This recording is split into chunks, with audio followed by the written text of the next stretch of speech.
Hello, everybody. I'm sorry, everyone.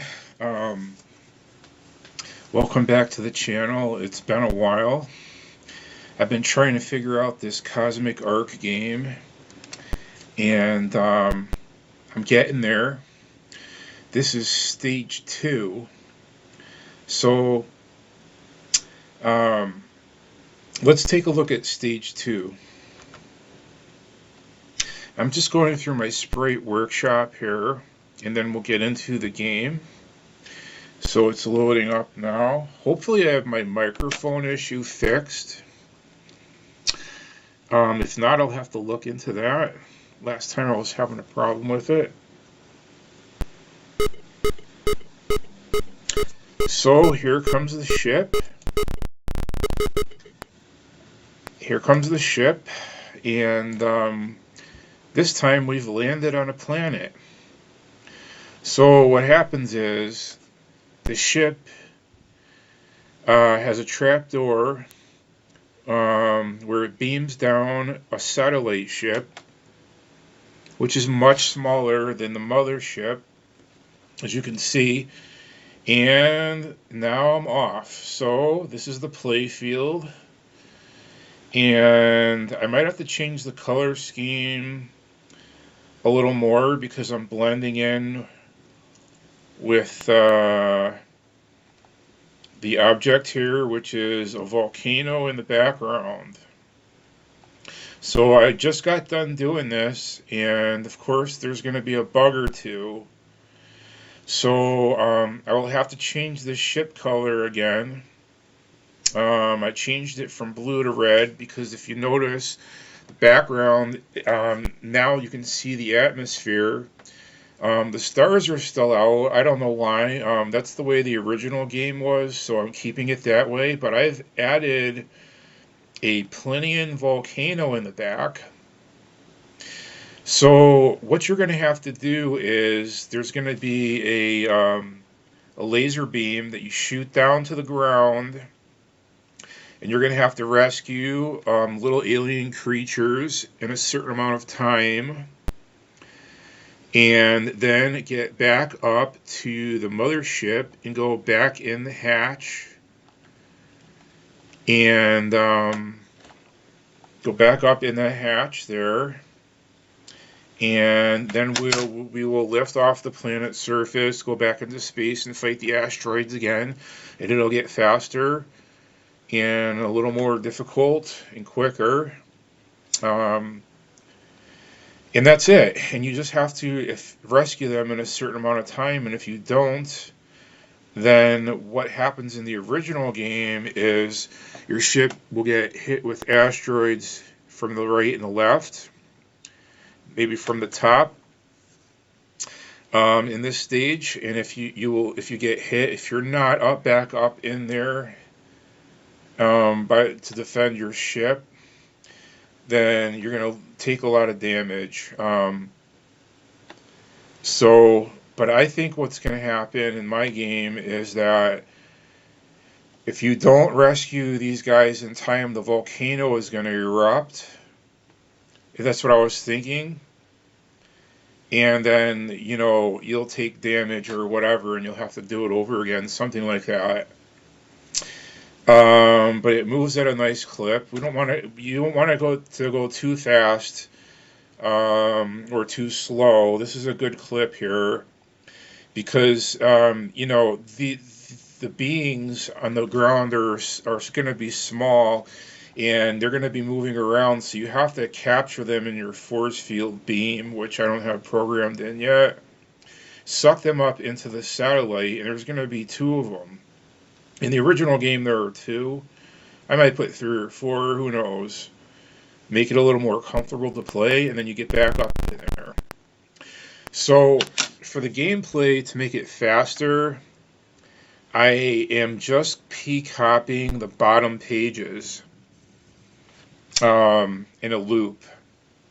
So it goes game screen, then background to cut and paste back to game screen. And I'm not using the top half because this is inanimate, and that would slow it down. Instead of copying entire screens, I'm cutting the copy time down in half. So instead of doing, 6 pages of copying, I'm only doing 3. So that was my solution to the speed problem here. And I'm not using any pokes or anything. And this thing dances around. I can go in figure eights here. If you can see that, there's real good joystick control. And that's because I have come up with a new model for designing my video games. I've literally cut my programming lines down by about 90%, and I'll share the. What I'm gonna do is I'll share the template with you, so you can make your own video games. It will be bare, but it'll have like line explanations as to what to put in, and you guys can make your own video games in a few days or a couple of weeks or so, depending on your experience level. And all you'll have to do is plug in your own graphics, and everything else will be laid out for you. Because I like the way this is feeling right now. I mean, look at this. This is just great. Almost like a balloon floating around. This is the best control that I've been able to engineer in my coding up to this point. So I'm getting better. I'm still learning. It's been quite an experience over the past 3 or 4 years, but I can't wait to get this game done so you guys can play it. And then I'll start finishing Tales of Suburbia and so on. But as far as this blending in on the bottom, I didn't realize that until now. So I'll have to change the ship to green because we can't do blue because the atmosphere is blue. Now we can't do red because the volcano is red.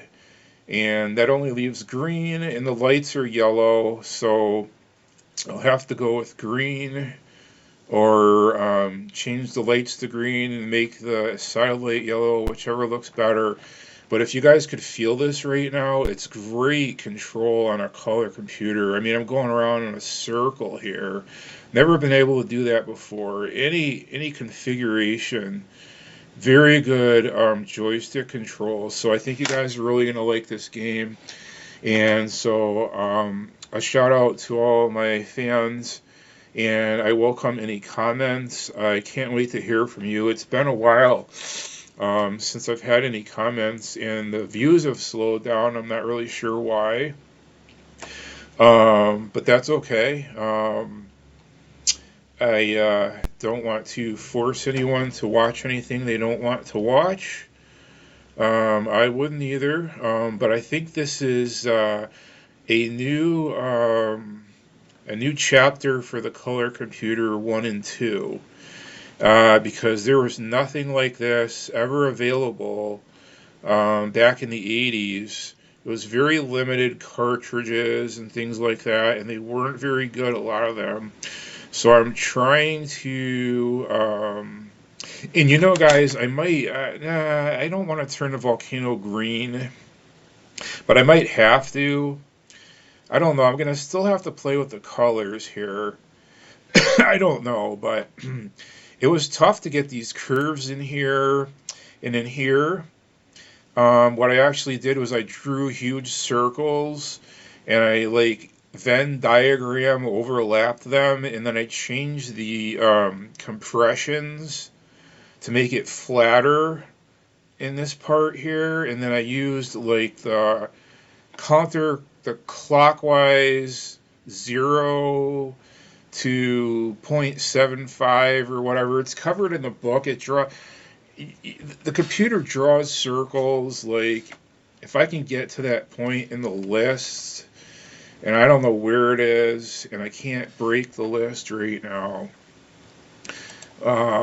with this keyboard. I have to use a virtual keyboard. I don't think you guys can see it. But let's try to get to that circular part of the code where I'm drawing the Plinian volcano. So right here, if you see Plinian volcano, it's just the type of volcano it is. It's a very wide volcano. There are different kinds of volcanoes, but where you see the circles, what's in the parentheses is the center of the circle. And then you have the radius, which is 1/2 the diameter. Then you have the color of the circle, 1 through 4. And then the 0.5 flattens it. And you can have anything from 0.1 to 0.9. If you have a number 1, then it's the regular size. And if you go 1.1 up to 1.9, it will squeeze it from the sides. If you use decimals, it squeezes it from top to bottom. And then the first decimal here after that is where it starts drawing the circle and where it ends drawing the circle. And it goes from 0 to 0.1 all the way through 0.9 to 1. And it starts at 3 o'clock and it finishes at 3 o'clock. And it always goes in a clockwise direction. So this took a really long time. It's not as easy as it sounds, but it's covered in the book if you guys want to look it up for yourself. I'm sure most of you probably already know this, but I'm going to cut this off here. I don't want this to be a long video. I'll try to get that template out in my next video so you guys can start making your own games instead of watching mine all the time. But I appreciate the viewership, and if anybody wants to play this, let me know. It will be available soon. I'll try to get Curtis to post it on his site, and it's still in the works. I have, the basics of it, but it's not a functioning game yet. I don't know how much longer it's going to take. It could be weeks. It could be a month and a half. It could be, I don't know. These games really take a lot of time, and there's nothing I can do about it. But thanks for watching, and I'll see you guys on the next video. Goodbye. Take care.